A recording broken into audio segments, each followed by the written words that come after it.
purposes, we're going to just call Athens an oligarchy right now.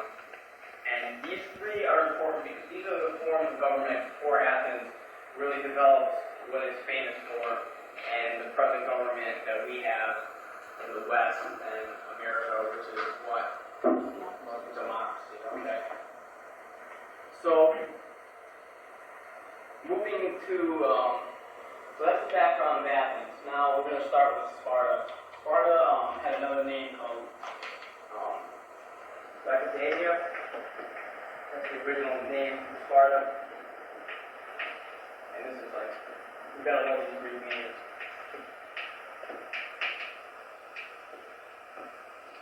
And the origin of Sparta descends back to a theory of different tribes of Greeks invading. And this group is called the Dorian peoples, and the Dorian Greeks were one segment, one tribe of the different segments of Greek people. And basically these people swept down and conquered the area, enslaved the people who were around there, and the people they enslaved were called the Helots.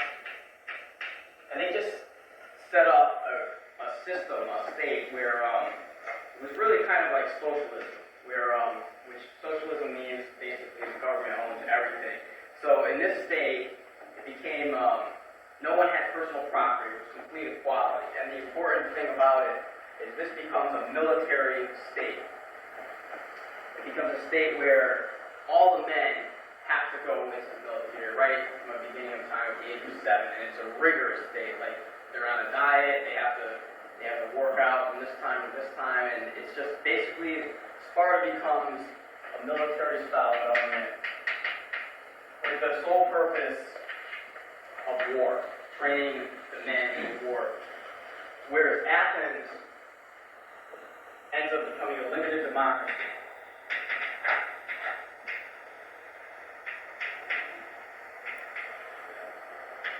And democracy is what? Ruled by the people, right?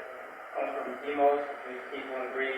So now you might look and say, all right, well, what are the real differences here? Well, basically, if we're talking about freedom and democracy in Athens, the democracy Athens had was very unlike the democracy we have today. It was not representative democracy. It was something called direct democracy, where people voted directly for what they wanted. And in Athens, there were slaves, women had no rights, and basically it was just male-dominated. But at the same time, it encouraged, as far as if you were a man, it encouraged the mind, it would encourage education, and whereas Sparta, you had the military-style state, whereas it was just brutality. Like, the babies born in Sparta were aborted if they had any problems. So, I mean, you had a eugenic system in Sparta, and like I said, one key difference, though, where I mentioned with women over here in Athens having little rights, what you might be interested in here is that even in this kind of like if we look at Sparta, like we think of like communism, say in present terms, or fascism, but what's funny is that the women in Sparta actually could own and inherit property because the men were all in the military. So